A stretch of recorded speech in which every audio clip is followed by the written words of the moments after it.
In the dead of night, under the flickering glow of the McDonald's sign, two friends, Sarah and Timmy, found themselves standing in the empty parking lot. The air was thick with an eerie silence, broken only by the distant hum of a passing car. The golden arches loomed above them, casting long shadows that seemed to reach out like ghostly fingers. Sarah shivered, pulling her jacket tighter around her. "Do we really have to do this, Timmy? It's so creepy here." Timmy, determined to prove his bravery, squared his shoulders. "Come on, Sarah. Don't be such a scaredy cat. We heard the rumors about Ronald McDonald's secret playroom. Imagine the stories we'll have if we find it." Reluctantly, Sarah followed as Timmy led the way, their footsteps echoing off the empty pavement. As they reached the back of the parking lot, hidden from view, they saw a rusted door, barely visible in the dim light. Timmy's heart raced with excitement as he pushed open the door, revealing a narrow staircase descending into darkness. The air grew colder, sending a shiver down Sarah's spine. "I don't like this, Timmy," she whispered, her voice barely audible. But Timmy was already descending the stairs, his curiosity overpowering any fear. Sarah hesitated for a moment before following, the darkness swallowing her whole. At the bottom of the stairs, they found themselves in a dimly lit room. Strange, eerie paintings lined the walls, depicting twisted versions of Ronald McDonald's smiling face. Toys lay scattered on the floor, broken and forgotten. "This is it," Timmy whispered, his voice barely above a breath. Ronald's secret playroom.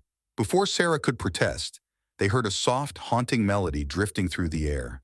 It was the sound of a music box, sweet yet unsettling. A chill ran down Sarah's spine as they followed the sound, their footsteps echoing off the cold, damp walls.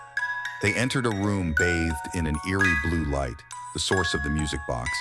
In the center of the room stood a life-sized clown doll, its painted smile frozen in a sinister grin. Sarah's breath caught in her throat as she noticed the doll's eyes following their every move.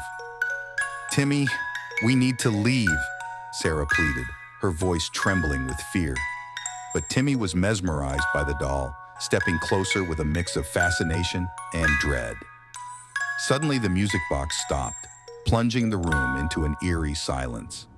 That's when they heard it, the soft shuffle of footsteps behind them. Sarah's heart raced as she turned, her eyes widening in horror. Standing in the shadows was Ronald McDonald himself, but this was no friendly clown from their childhood memories. His face was twisted in a grotesque grin, his eyes dark and soulless. Before they could react, Ronald lunged forward, his hand closing around Timmy's throat. Sarah screamed, frozen in terror as she watched in horror. "Run, Sarah, run!" Timmy choked out, his voice barely a whisper. With tears streaming down her face, Sarah turned and ran, her footsteps echoing off the walls as she raced back up the stairs. Behind her, she could hear the haunting laughter of Ronald McDonald, the sound of his footsteps following close behind. She burst out of the rusty door, the cool night air hitting her face as she sprinted across the empty parking lot. Tears blurred her vision as she ran, the fear driving her forward. Finally, she reached the safety of the street, gasping for breath as she collapsed on the pavement. Glancing back, she saw the McDonald's sign looming in the distance, the shadows of the golden arches twisting and contorting in the night. And in that moment, she knew she would never forget the horror of Ronald's secret playroom, the chilling laughter of the evil clown, and the haunting memory of the friend she had lost.